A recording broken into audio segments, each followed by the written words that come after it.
Austin, so you get the ball and kind of quickly attack the rim, tough finish, and you go up. You know they don't have any timeouts to advance. What's just like processing the emotional swing of maybe most likely having a game-winning bucket, kind of like the one in Golden State, and then seeing the ball go through for Chicago. We drew up a good play, got a good look, made it, and then we're just trying to keep the ball in front. You don't want them to throw a ball to half to where they can get close to the three-point line for a three, and we did a pretty good job of that. They threw it back to Gideon. He made the shot. I mean, we won on a buzzer beater last night. And, tip your hat. I mean, he made a hell of a shot.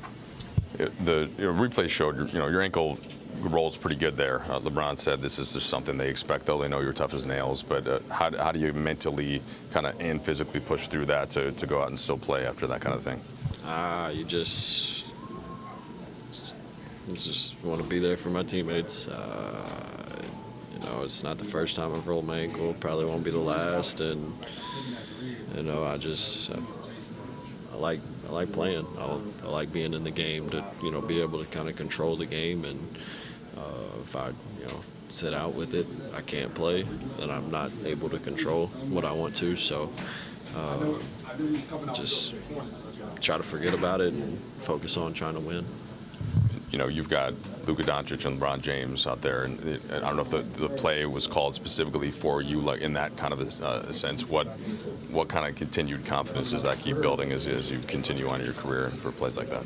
A lot. I mean, like you said, LeBron's arguably the greatest player ever, and Luka's they're going to go down as one of the best players to ever play as well. So I've said it many a times. I've barely got my foot in the league, and just trying to take advantage of all the opportunities. And they trusted me in that moment. I just want to go try to be successful for them. LeBron took responsibility for the turnover on the inbounds when Giddey stole it. It looked like he was trying to find you, but he mentioned maybe there's some miscommunication. Just kind of how'd you see that play unfold that led to the white three? Yeah, I mean, I think, we was walking out, huddle, and they was like, if we could get it in quick, to me and Bron, get it in quick, we knew they were going to trap and try to force a turnover, but then eventually they had to foul. So, I wanted to get the ball, go to the free throw line.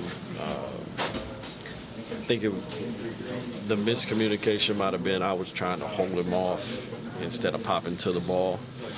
So, I take just as much responsibility as I'm sure he did. So, hopefully we'll talk about it and figure it out so next time that won't happen.